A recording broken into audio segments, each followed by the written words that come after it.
હવામાન વિભાગની આગાહી હજી 7 દિવસ તાપમાનનો પારો 40 ડિગ્રીને પાર રહેશે. જાણો આવતીકાલનું હવામાન.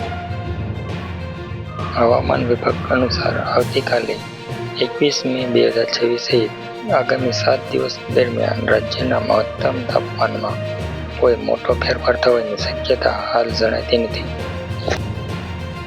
ગુજરાતમાં કાળઝાળ ગરમીથી રાહત મળશે તેવી ધારણા હતી. જોકે આજે હવામાન વિભાગ દ્વારા કરવામાં આવેલી આગાહી અનુસાર આગામી 7 દિવસ દરમિયાન રાજ્યના ગરમીનો પારો 40 ડિગ્રી કે તેથી વધુ રહેશે.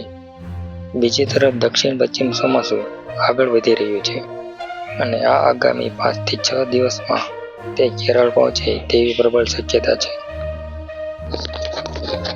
હવામાન વિભાગ અનુસાર આવતીકાલે 21 મે 2026 સહિત આગામી 7 દિવસ દરમિયાન રાજ્યના મહત્તમ તાપમાનમાં કોઈ મોટો ફેરફાર થવાની શક્યતા નથી.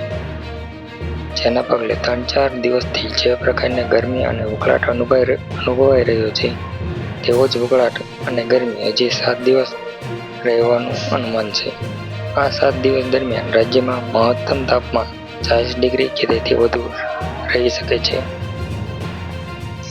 દક્ષિણ પશ્ચિમ ચોમાસું તેના નિર્ધારિત માર્ગે આગળ વધી રહ્યું છે અને 26 મે સુધીના કેરળના તટ પર પહોંચવાની ધારણા છે.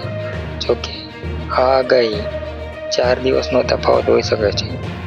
આગામી 3-4 દિવસ દરમિયાન અરબી સમુદ્ર, બંગાળની ખાડીના દક્ષિણ પૂર્વ ભાગો અને આંદામાન સમુદ્રના બાકીના વિસ્તારોમાં ચોમાસાના વધુ આગળ વધવા માટે હવામાનની સ્થિતિ અત્યંત સાનુકૂળ છે.